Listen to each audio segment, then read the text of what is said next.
சரி, நீங்க தடுப்பணை கட்டுறதுக்கு நாங்க எதுக்குயா போராடணும்? ஏன் உங்களுக்கு தெரியாதா கட்டணும் கட்டக்கூடாதுன்னு? இந்த நீர் மேலாண்மை, இந்த நீரை சேமிக்கணும்னு அது தெரியாதா உங்களுக்குலாம்? அதுதான் நாங்க சொல்லிதான் நீங்க பண்ணணுமா?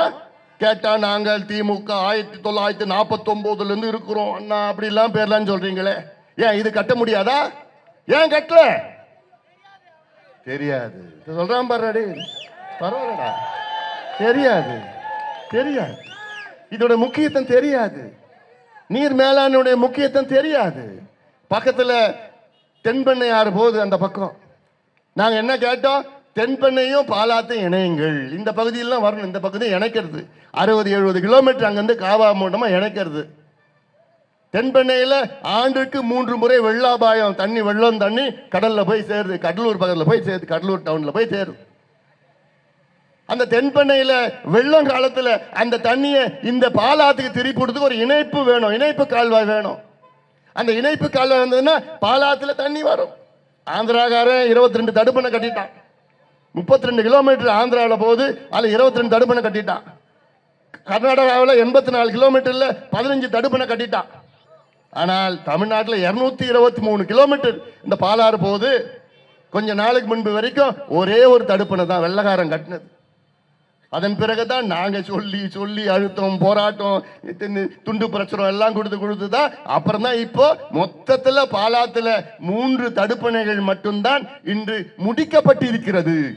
அந்த 3ம் காஞ்சிபுரம், செங்கல்பட்டு மாவட்டத்தில் இருக்கு. இங்க திருப்பத்தூர், வேலூர், ராணிப்பேட்டை மாவட்டத்தில் ஒரே ஒரு தடுப்பணை கூட முடிக்கப்படவில்லை. கட்டிட்டு இருக்கிறாங்க. ஏன் கட்டினாங்க?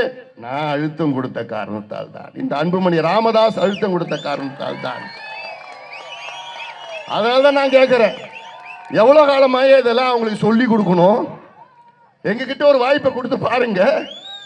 அவங்க சொல்லியே பண்ணதுக்கு இவ்வளவு காலமா பண்ணாதவங்க இப்ப பண்ண போறாங்களா? ஒரு முறை எங்களுக்கு வாய்ப்பு கொடுத்து பாருங்கள், ஒரு முறை. அதுக்கப்புறம் வேணாம் ஐயா, ஒரே ஒரு முறை எங்களுக்கு வாய்ப்பு கொடுத்து பாருங்க. இந்த தேர்தலில் யார் ஆட்சிக்கு வர வேண்டும் என்பதை விட யார் ஆட்சிக்கு வரக்கூடாது என்று முடிவு செய்யுங்கள். தமிழக மக்களே, யார் வரக்கூடாது, யார் வரக்கூடாது, அவ்வளவுதான். ஏன்னா இன்னைக்கு தமிழ்நாட்டில் உள்ள அத்துணை இளைஞர்களும் சரி, பெண்களும் சரி, தாய்மார்களும் சரி, எல்லாவற்றுக்கும் மேல் விவசாயிகள், தமிழ்நாட்டில் இருக்கிற ஒட்டுமொத்த விவசாயிகள் கொந்தளிப்பாக கோபத்துடன் இருக்கின்றார்கள். வரட்டைய எலெக்ஷன் வரட்டைய காத்துட்டு இருக்கிறாங்க.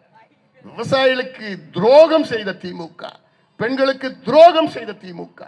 பேசுறது என்னமோ திராவிட மாடல். என்ன திராவிட மாடல்? அம்பாசிடர் மாடல், பழைய அம்பாசிடர் மாடல். அம்பாசிடர் கார் ஏதாவது இருக்குதாப்போ? அவன் பார்த்து வீட்டில் பாலிஷ் பண்ணி சும்மா எக்ஸிபிஷன் வச்சிருக்கிறாங்க, அவ்வளோதான். ஓடுமா? ஒன்றுமே இல்லை.